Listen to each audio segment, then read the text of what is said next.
la lecture du titre de cette vidéo, j'imagine votre stupéfaction. Vous avez sûrement dû vous dire encore un pseudo-vidéaste en manque de gloire qui cherche à faire le buzz. Eh bien non, cette histoire est bel et bien réelle et pourrait inspirer nombre de scénaristes. Au cours de la Deuxième Guerre mondiale, les différents pays en conflit se lancèrent à corps perdu dans une incessante et perpétuelle course à l'armement. Les plus grands chercheurs et ingénieurs travaillèrent à l'élaboration d'armes secrètes et à l'amélioration et à la création d'avions de combat, de tanks, de bateaux et de sous-marins. En plus de la création de nouveaux prototypes, ils n'en négligeaient pas pour autant l'amélioration des modèles déjà existants.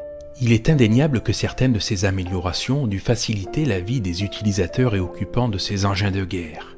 Mais hélas, certaines fois le contraire se produisit et cette histoire réelle va nous le prouver.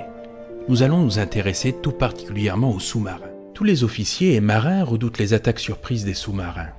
Difficiles à détecter et munis d'une puissance d'attaque, ils sont redoutables. Ils parcourent les fonds marins dans le but de couler les navires militaires ennemis. Les sous-marins et leur équipage partent généralement en mer pour de longues périodes. Et le confort, quoique spartiate, a tout de même son importance. Hormis le fait d'éviter une potentielle mutinerie, un équipage reposé et bien nourri sera forcément plus efficace pour le bon fonctionnement du sous-marin. Il fera aussi preuve d'une rapidité et d'une dextérité à toute épreuve lors des attaques surprises envers l'ennemi. Attaque qui est assez éprouvante pour un équipage de sous-marins. Le confort a donc son importance, et même dans les choses qui peuvent paraître anodines. Dans leurs sous-marins, les Alliés avaient fait le choix d'installer une fosse septique, et ils stockaient donc les eaux usées pendant toute la durée de leur mission. A l'inverse, les Allemands avaient une longueur d'avance dans les technologies équipant leur U-boat. Ils avaient installé un système de délestage des déchets organiques directement dans la mer, ce qui leur permettait de naviguer plus léger. Sous les premiers prototypes de sous-marins, le système ne fonctionnait que lorsqu'ils plongeaient peu profondément, un niveau bien sûr où la pression reste faible. Hélas, quand le vaisseau plongeait plus bas, l'équipage n'avait d'autre choix que de se retenir. Mais après des recherches approfondies, les ingénieurs allemands mirent au point des toilettes qui leur permettaient de pouvoir tirer la chasse même sous haute pression. Cet ingénieux système permettait d'acheminer les déchets par une série de petits sas sous pression et d'être directement éjectés en mer.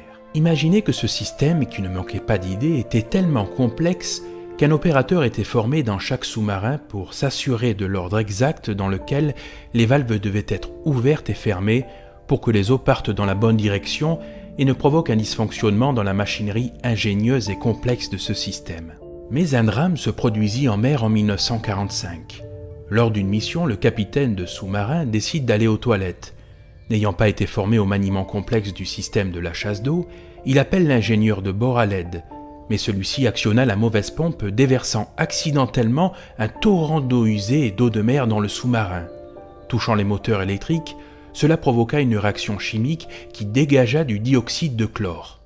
L'équipage, sous les ordres du capitaine, remontèrent à la surface. Mais se trouvant juste à quelques milles des côtes écossaises, ils furent rapidement attaqués par l'aviation britannique. Cette attaque tua plusieurs hommes de l'équipage. Le capitaine ordonna donc l'abandon du sous-marin et ils furent capturés.